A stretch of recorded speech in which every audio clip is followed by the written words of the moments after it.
hati bila bersahabat? Kecewa kan? Nak tahu macam mana persahabatan yang baik? Mari dengar tazkirah saya yang bertajuk Ada Bersahabat. Setiap daripada kita pasti ada sahabat kita sayangi kan? Saya ada sahabat kesayangan saya seperti Rasulullah SAW yang menyayangi sahabat-sahabat baginda, yaitu Sayyidina Abu Bakar, Umar, Utsman dan Ali. Kau ada di kala ku suka, kala ku duka, setiap tangisan dan juga ketawa. Kau ada di kala ku perlu, setiap menemaniku, pegang erat tanganku bila aku jatuh. Itulah maksud sahabat. Sahabat yang baik sentiasa ada bersama di kala kita senang maupun susah. Saya akan kongsikan dengan rakan-rakan sekalian antara adab-adab dalam bersahabat. Pertama, saling bantu-membantu. Kedua, menasihati sahabat. Ketiga, menutup aib sahabat. Dan yang paling penting, sentiasa mendoakan mereka.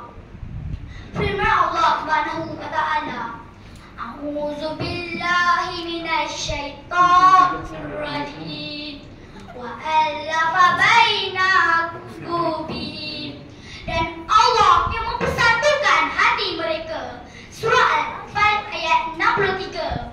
Kawan-kawan, sebagaimana persahabatan Rasulullah SAW dan Sayyidina Abu Bakar radhiyallahu anhu ketika dikuasai semasa peristiwa hijrah, Sayyidina Abu Bakar radhiyallahu anhu sanggup menanggung kesakitan ketika digigit ular berbisa demi menjaga keselamatan Rasulullah SAW yang sedang tidur di ibunya.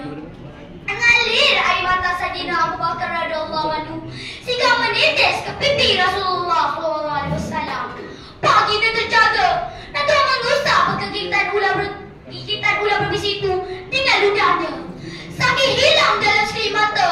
Subhanallah, betapa hebatnya kasih sayang mereka bagi isi dengan andai Muhammad sebuah kisah kesempurnaan, andai Sumayyah sebuah kisah pengorbanan, andai Umar sebuah kisah pemerintahan, maka kau dan aku sebuah kisah persahabatan. Kawan-kawan, baru-baru ini bertutur kes Allah Irham Osman Zulkarnain 6 suspek dijatuhkan hukuman mati akibat tindakan kejam mereka. Hukuman ini menunjukkan betapa seriusnya jenayah buli dan kekerasan. Namun, dia juga memberikan kita iktibar penting dalam mengenai adab bersahabat.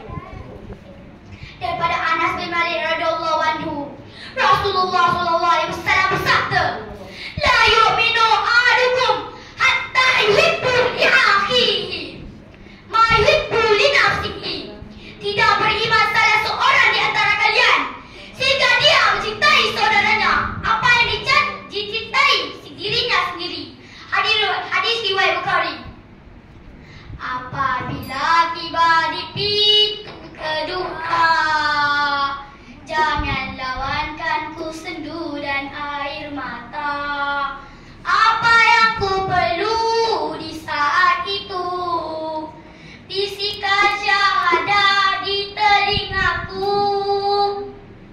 Wahai kawan, carilah ku di neraka, andai nanti tidak kau temui aku di syurga.